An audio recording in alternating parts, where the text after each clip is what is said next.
राऊसाहेब, काल पंतप्रधान नरेंद्र मोदी यांनी भाजपच्या संसदीय बैठकीत असं विधान केलं आहे, जी माहिती मिळते की त्यांचं असं म्हणणं आहे की इंडिया आघाडीची मानसिकता विरोधी बाकांवरच बसण्याची दिसते आणि गेल्या वेळेस जितक्या जागा मिळाल्या त्यापेक्षाही कमी जागा यावेळेस इंडिया आघाडीला. मी आता मगाशी सुरुवातीला सांगितलं ना की ते नेतन्याहू यांच्याशी चर्चा करताना त्यांनी तिकडल्या निवडणूक पद्धतीची चर्चा करा. जेव्हा नरेंद्र मोदी हे ठामपणे सांगतात की 2024च्या लोकसभेत विरोधकांचा आकडा आजच्यापेक्षा कमी होईल, तेव्हा त्यांच्या खुर्चीखाली ईव्हीएमचं तंत्र दडलेलं आहे जे इस्रायलकडून आलेलं आहे.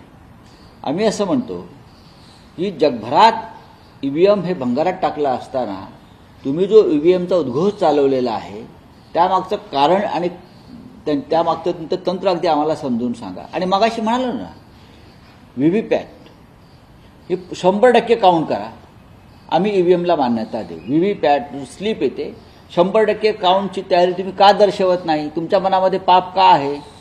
विरोधी पक्ष अजिबात निराश झालेला नाही. 3 राज्यांच्या निवडणुकानंतर 3 राज्यांच्या निवडणुकांचे निकाल, तेलंगणासह इतर 3 राज्य, बरं का, याच्यामध्ये निराश व्हावं असं काही नाही.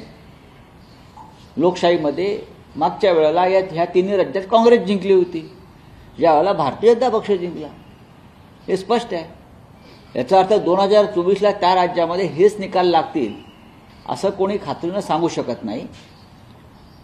नरेंद्र मोदी काय सांगतात, मी मगाशी म्हणालो की विजयाचा अहंकार, विजयाची नशा आणि विजयाचा उन्माद हा अंधभक्तांना चढलेला आहे. आणि अंधभक्तांना जेव्हा हा उन्माद चढतो तेव्हा त्यांना एक वेगळी नशा असते. ही नशा 2024ला उतरेल. लोकशाही मराठी ऐका, पहा, जागरूक रहा.